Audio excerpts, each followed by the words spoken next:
যুদ্ধবিরতি চলাকালে চীনের বিশাল ক্ষেপণাস্ত্র চালান পৌঁছেছে তেহরানে। ইরান আর চীনের সম্পর্কে যে নতুন মাত্রা যোগ হয়েছে তারই প্রমাণ এই ক্ষেপণাস্ত্র চালান। তেহরান টাইমস বলছে, চীনের এই ক্ষেপণাস্ত্র চালান ইরানের অস্ত্র ভাণ্ডারকে আরও সমৃদ্ধ করেছে। এবার চীনের কাছ থেকে ভূমি থেকে আকাশে উৎক্ষেপণযোগ্য ক্ষেপণাস্ত্র ব্যবস্থা হাতে পেয়েছে ইরান। ইসরায়েলের সঙ্গে 12 দিনের সংঘাতের পর নিজেদের আকাশ প্রতিরক্ষা ব্যবস্থা পুনরায় শক্তিশালী করতে তেহরান নিজেদের অস্ত্রভাণ্ডার সমৃদ্ধ করার দিকে মনোযোগ দিয়েছে। একজন আরব গোয়েন্দা কর্মকর্তা মিডল ইস্ট আইকে বলেন, গত 24 জুন ইরান ইসরায়েল যুদ্ধবিরতির পর চীনের তৈরি ওই ক্ষেপণাস্ত্র ব্যবস্থা তেহরানে পাঠানো হয়েছে। নাম প্রকাশ না করার শর্তে আরেক আরব কর্মকর্তা বলেন, যুক্তরাষ্ট্রের আরব মিত্ররা জানত যে তেহরান তার আকাশ প্রতিরক্ষা ব্যবস্থা জোরদার ও শক্তিশালী করার চেষ্টা করছে। হোয়াইট হাউসকেও ইরানের অগ্রগতির বিষয়ে অবহিত করা হয়েছে। বান্ডেল থাকলে প্রতি সেনমানিতে টাকা বাঁচবে। বিকাশ সেনমানি বান্ডেল কিনে জিতুন প্রতি লেনদেনে। ইরান যুদ্ধবিরতির পর চীনের কাছ থেকে কতগুলো ভূমি থেকে আকাশে উৎক্ষেপণযোগ্য ক্ষেপণাস্ত্র বা SAM পেয়েছে সে বিষয়ে ওই কর্মকর্তা কিছুই বলেননি। তবে একজন আরব কর্মকর্তা বলেন, ইরান তেলের বিনিময়ে ক্ষেপণাস্ত্রগুলো কিনেছে। ইরানের তেলের সবচেয়ে বড় ক্রেতা চীন।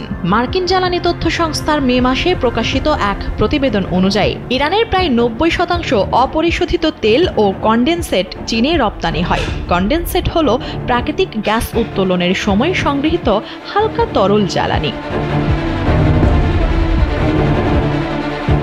যুক্তরাষ্ট্রের নিষেধাজ্ঞা সত্ত্বেও গত কয়েক বছর ধরে চীন ইরানের কাছ থেকে রেকর্ড পরিমাণ জ্বালানি তেল আমদানি করে আসছে। আমদানি করা তেলের উৎস গোপন রাখতে চীন মালয়েশিয়ার মতো দেশগুলোকে ট্রান্সশিপমেন্ট কেন্দ্র হিসেবে ব্যবহার করছে।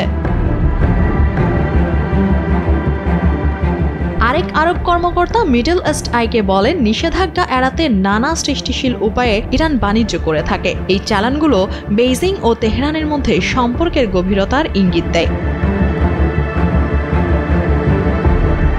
ইরানে এমন এক সময় ক্ষেপণাস্ত্রের ওই চালান এসেছে যখন পশ্চিমাদের ধারণা ইসরায়েলের নজিরবিহীন হামলার সময় চীন ও রাশিয়া ইরান থেকে কিছুটা দূরত্ব বজায় রেখেছে। 12 দিনের ওই সংঘাতে ইসরায়েল ইরানের আকাশে আধিপত্য প্রতিষ্ঠা করতেও সক্ষম হয়েছিল। ইসরায়েল সুপরিকল্পিত হামলা চালিয়ে ইরানের ব্যালিস্টিক ক্ষেপণাস্ত্র উৎক্ষেপণ স্থাপনাগুলো নিশানা করতে এবং কয়েকজন শীর্ষ ইরানি জেনারেল ও পরমাণু বিজ্ঞানীকে হত্যা করতে সক্ষম হয়। ইরানও পাল্টা হামলা চালিয়ে ইসরায়েলের তেল আবিব ও হাইফা শহরের বেশ কিছু সংবেদনশীল স্থাপনা ধ্বংস করতে সক্ষম হয়। পরে যুক্তরাষ্ট্রের উদ্যোগে বিবাদমান দুদেশ একটি যুদ্ধবিরতিতে রাজি হয়। গত 24 জুন থেকে যুদ্ধবিরতি কার্যকর হয়েছে। যদিও যুদ্ধবিরতির আগে ইরানের 3টি গুরুত্বপূর্ণ পারমাণবিক স্থাপনায় বোমা হামলা চালায় যুক্তরাষ্ট্র। 1980-র দশকের শেষের দিকে ইরাকের সঙ্গে যুদ্ধ চলাকালীন ইরান চীন থেকে উত্তর কোরিয়ার মাধ্যমে HY-2 সিল্কওয়ার্ম ক্রুজ ক্ষেপণাস্ত্র পেয়েছিল। এই ক্ষেপণাস্ত্র ব্যবহার করে ইরান কুয়েতের ওপর হামলা করে এবং তথাকথিত ট্যাঙ্কার যুদ্ধের সময়ে একটি মার্কিন পতাকাবাহী তেল ট্যাঙ্কার লক্ষ্য করে হামলা চালায়। 2010 সালে প্রকাশিত একটি প্রতিবেদনে দাবি করা হয়, ইরান চীনের কাছ থেকে HQ-9 বিমান বিধ্বংসী ক্ষেপণাস্ত্র পেয়েছে। ধারণা করা হয়, ইরান বর্তমানে রাশিয়ার তৈরি S-300 আকাশ প্রতিরক্ষা ব্যবস্থা ব্যবহার করে, যা ধেয়ে আসা বিমান ও ড্রোন ভূপাতিত করতে সক্ষম। একই সঙ্গে ক্রুজ ও ব্যালিস্টিক ক্ষেপণাস্ত্র প্রতিরক্ষা সক্ষমতাও কিছুটা আছে এটির।